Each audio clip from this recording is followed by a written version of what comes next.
All right. Welcome back to the Abundant Practice Podcast. I'm your host, Allison Pereira. I'm here with Lauren Gourley. We're going to be talking about what it's like to be a parent and be a therapist and how to juggle it all, because I know a lot of y'all struggle with this. I know I've struggled with it, and I'm constantly having to find the new balance as my kids age and things get different, and what it looks like to take care of myself, take care of my kids, and take care of my business. So thanks so much Mm, for Of being here, Lauren. course, so glad to be here. Yeah, so you've written a book about this, which we should talk about throughout. Can you introduce us to that real quick before we dive in? Sure. So my book is called Confluence, a reflective workbook, and it's about sort of navigating the journey as parent and helping professional. It's something I've been thinking a lot about. I've been a therapist for 20 years and a parent for 11 now. Hmm. And I had no idea. My title when was pregnant was child development specialist. I thought, okay, that'll help me know some things about being a parent, right? Yeah. And then, of course, becoming a parent is one of the most humbling experiences of all time, right? And I had Hmm. no idea how much those sort of overlaps of identity would affect me at home, Yeah. and also at work, how much it would change my practice in good ways and in hard, right? Yeah. Yeah. Can we talk about some examples of that? Because I'm thinking of 10 in my head right now of how Mhm. those overlapping identities have really impacted me at different times in my life. Sure.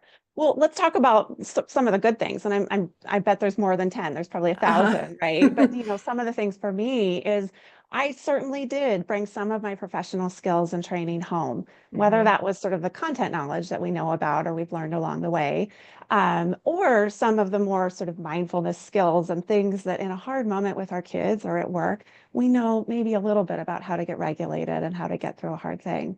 Hmm. We might have some understanding that there are going to be hard parts in life, in relationships, and that that when those ruptures happen, we can work on repair and not just sort of imagine that we should be better than this and never have a problem or a difficulty, right? Right. We may know sort of when to be worried, right? And then how to navigate those systems and how to get the support that we need.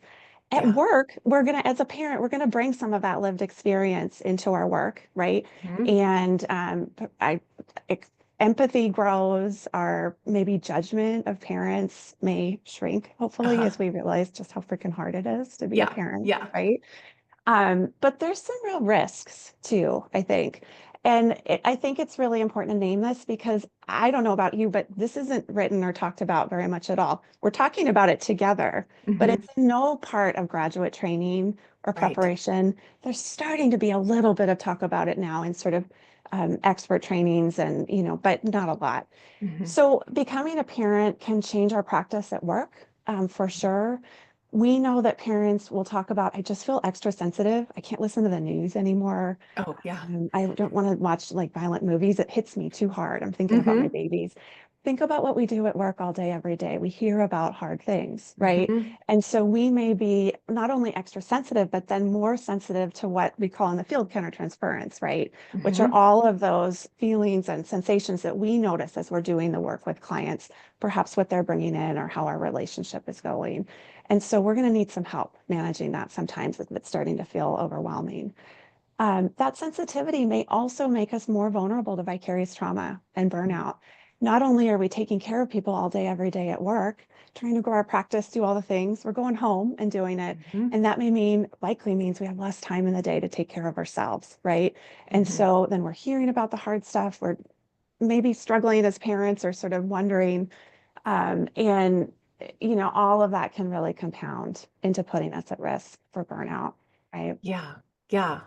Yeah. It's interesting because I think about how a couple years into being a therapist, before I was a parent, I was like, I can't watch any of this stuff anymore. Mhm. Like I can't watch if it won an Oscar, I cannot watch it. It's too Probably drama take it off the heavy. list. Hmm. Yes. And Yes. then I became a parent. And like you said, like if there's a kid hurt or missing or anything like that in a show or a movie, we're both like out. We're not doing this. Mhm. And Mhm. it has not occurred to me until this one moment that we are basically watching, like our nervous system is filing away our work every day in the same way it would file away a drama with a missing kid. That's exactly it. And when we are parents and we have that closer connection to our own children, our brains are rewiring for even more of that sense of protection. And then Hmm. we're experiencing it as a threat, right? As a Yeah. real literal threat and bringing our, maybe the image of our child. Can I tell a story that like this Yeah, happened for me in please. a session? So I was maybe 6 or 7 weeks back from maternity leave. I worked in this early childhood mental health clinic in the Bronx, did a lot of training and supervision. I thought I was doing okay. I kind of had a sense, okay, like things might come up for me. They might be different in the room with parents who are struggling, or I might have that sense of being like a little more protective to very young children, right? Like, Hmm. okay. So I'm sitting with a very senior clinician in her hour of clinical supervision. She's talking to me about a very young child in foster care who was really struggling, who's 2 or 3. And she started to tell the story of what had happened to get him into foster care.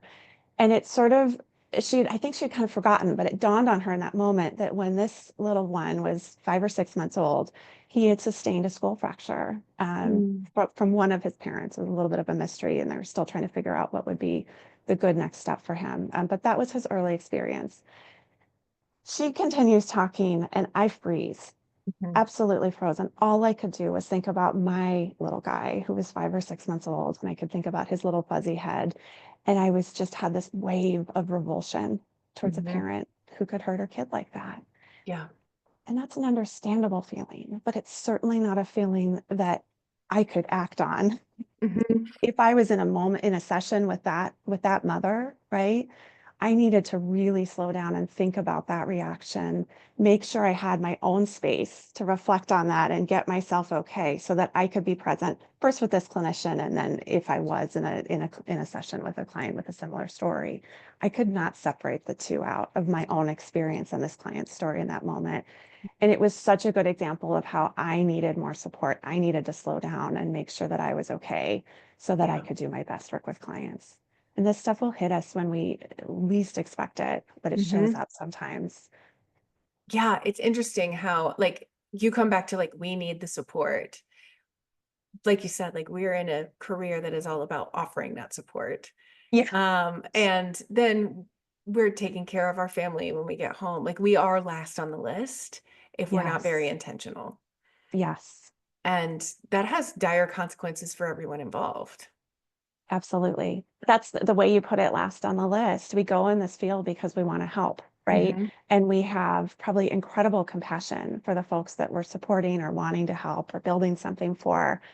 And yet at the end of the day, are we able to use that compassion and turn it towards ourselves and think about what we really need, right? Hmm.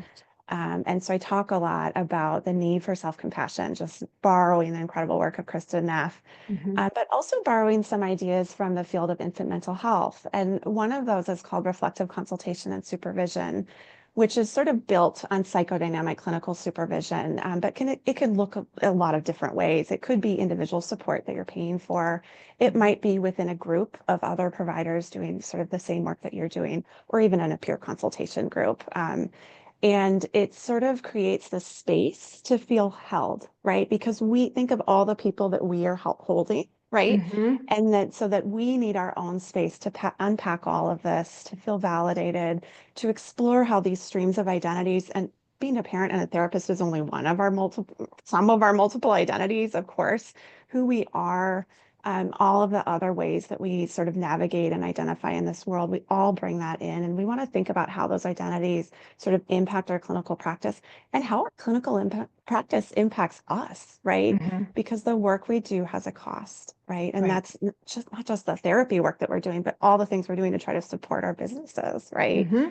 It's heavy It's sometimes. very heavy. Yeah. And Mhm. I think we deny the heaviness to ourselves. Like Yeah. we're in denial a little bit and just keep trucking. I think you and I have the same amount of experience. We're probably the same generation, like we're Yep. about the same age. And so we're probably lying to ourselves if we act like we're not still deeply impacted by what we do day to day. Absolutely. Absolutely. One of the ideas of reflective practice is that this is continuous, that Hmm. I think to get over some of the imposter syndrome, being a therapist, being a parent, being a human, we kind of need to imagine, okay, like we've probably got what we need, right? And we'll be Hmm. okay. And it's important, right? Yeah. But I think the other piece of the truth is what if we admitted that this is always really hard and that one of the Yeah. things we can do is say we're always going to struggle. That's normal, right? Hmm. And like, let's create opportunities to take a look at our practice or get the support that we need, or slow down and look at my book. And there's just tons of reflective prompts. You can do this on your own. But having a place where you feel validated and supported and held, and also then vulnerable and safe enough to take some risks and take a look at when things are hard or sort of not aligning with what they need to be, that's only going to help, right? Yeah. We are so hard on ourselves as therapists and as parents. And I think Hmm. that overlap, we might think, okay, I've had some training in this. My job title, I think I said this, I was a child development specialist when I could, and suddenly I had no idea what I was doing, but I Yeah. thought I should, right? And I was so hard on myself when we struggled. And when I was able to say, wait a minute, I'm a parent too, we all struggle. This is Mhm. normal. Then I was able to take a breath and actually use the skills for my clinical practice, which were helpful, which was self-compassion, slowing down, getting support, Yeah. right?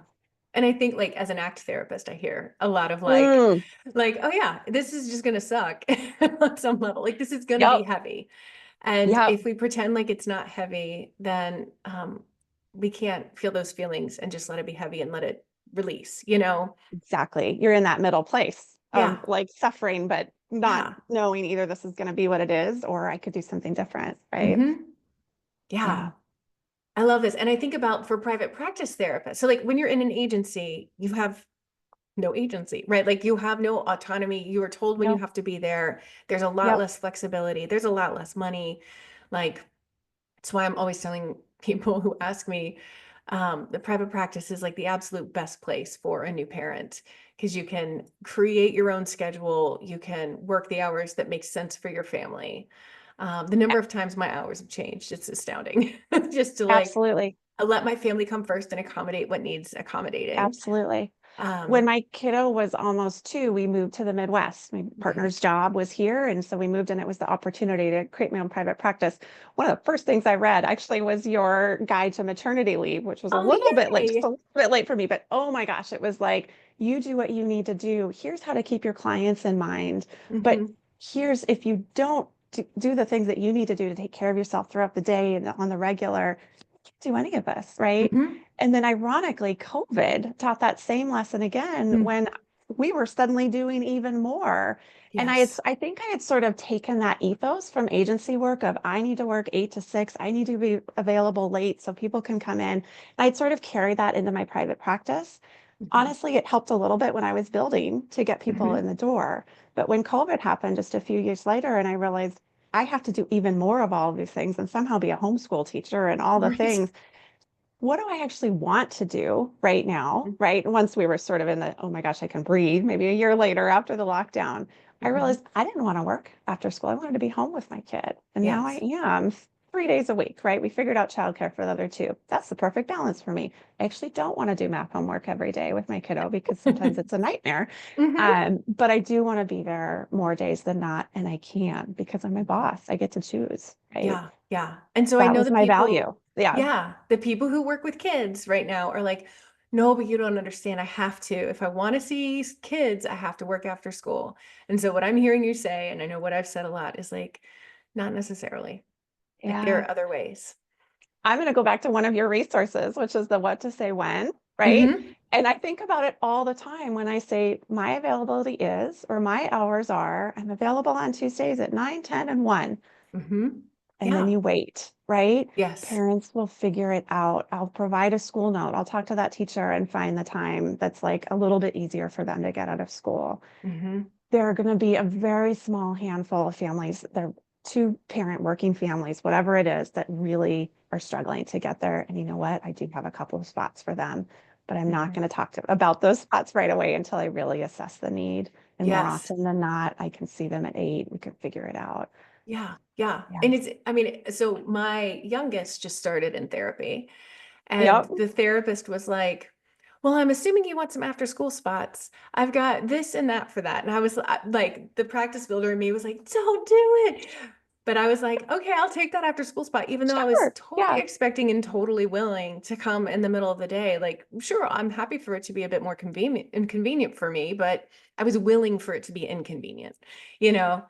And maybe for that therapist, it works for them, Yeah. right? Yeah. Which is what I'm so grateful for, right?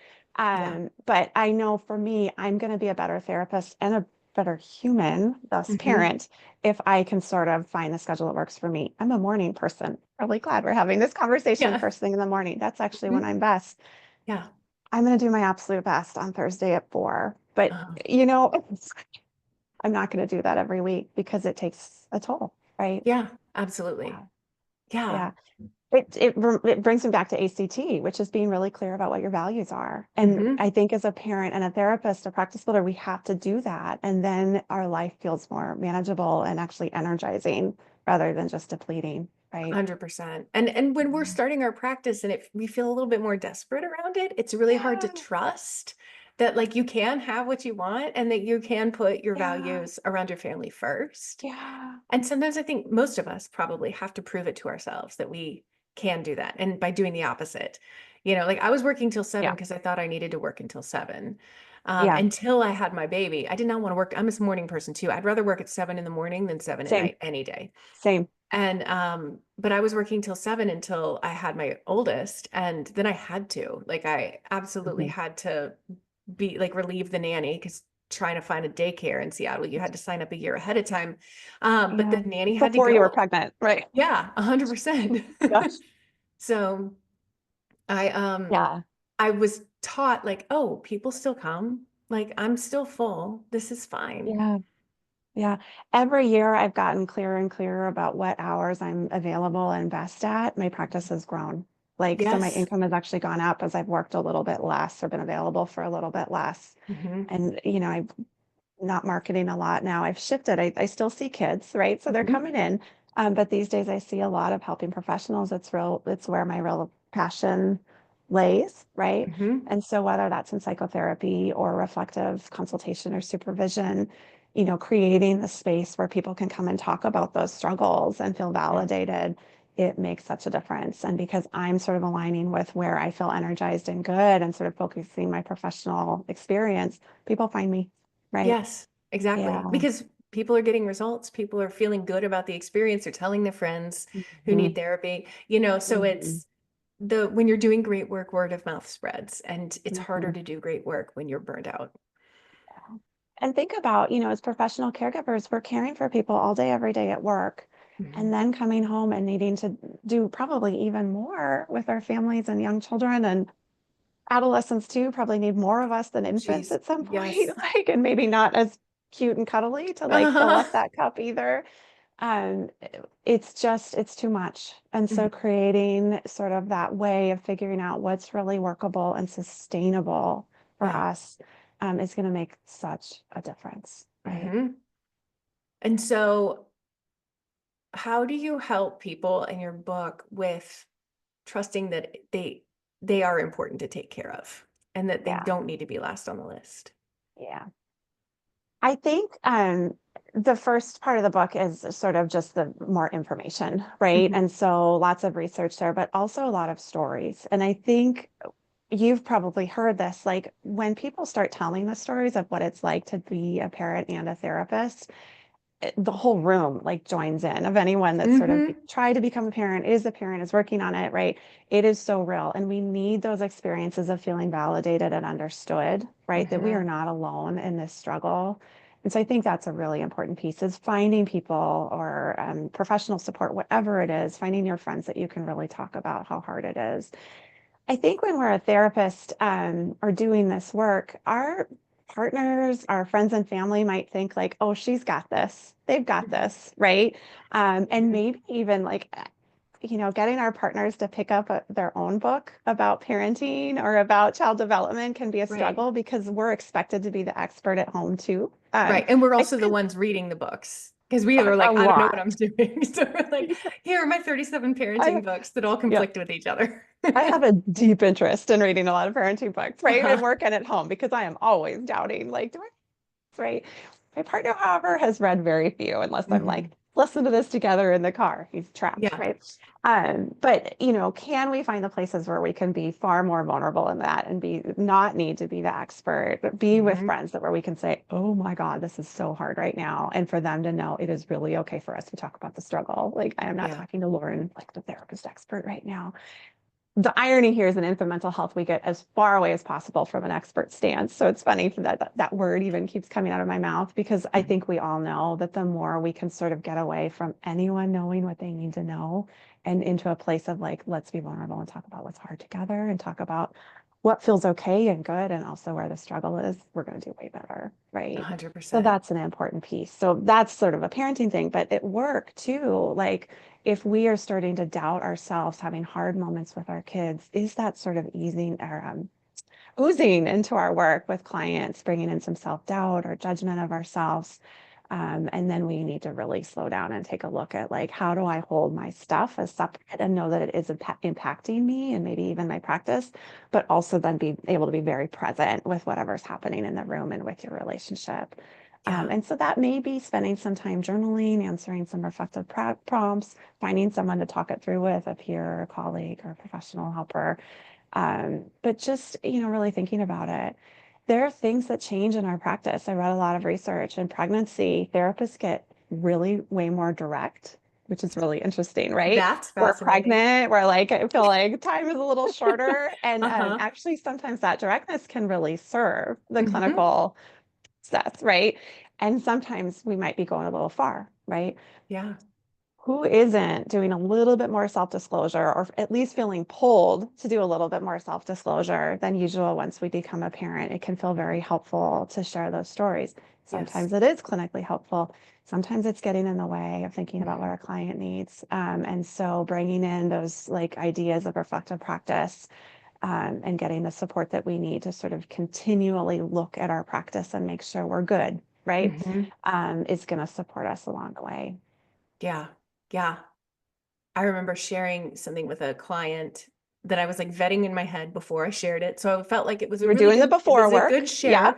It Yeah. went well, but then maybe like a couple months later, she like used my daughter's name as like, well, like how she did, blah, blah, blah. And it felt really weird for one of my clients to say my daughter's name for some reason. Mhm. Even though she's a mom, like it Mhm. was totally fine, but it was like a little jarring and helped me remember, like, yeah, self-disclosure is something. Like it Mhm. really, really, Mhm. really matters. And I always vet it first. I think I was, like a Yes. lot of people trained not to say a damn word about yourself. Mhm. And then through really good supervision, learned how to vet in my head before anything comes out of my mouth.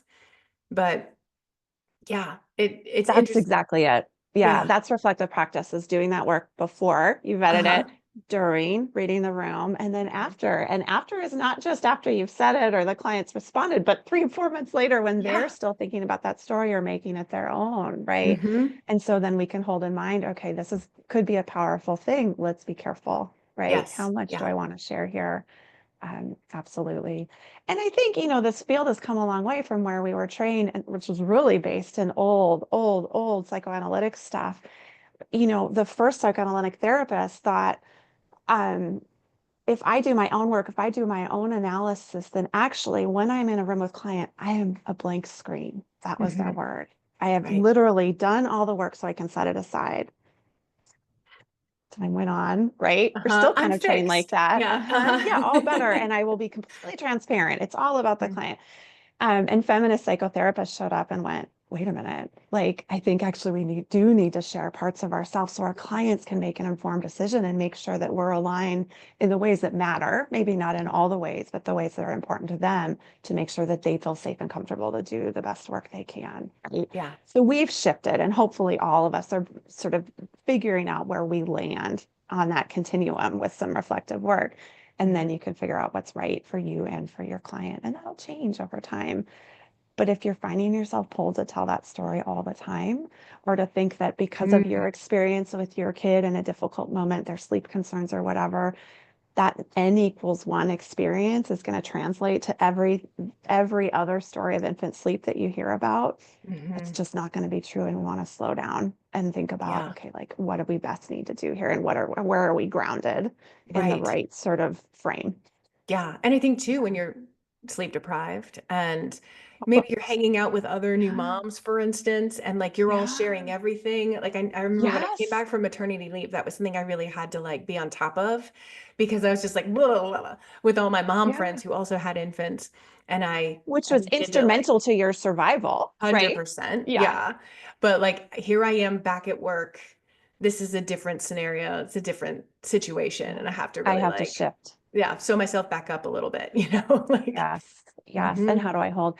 And we haven't even talked about, when things get really hard, when we are yeah. going through infertility struggles or have experienced a miscarriage, hmm when our child is struggling with a severe medical crisis, hmm what are we going to need to do in those times? First of all, to take deep, deep care of ourselves and our kids and family, and then to be able to set that down just a little bit to be present or at work. Or can we? Or then Yeah. should we have a think about, do we need to reduce even more so we can sustain this?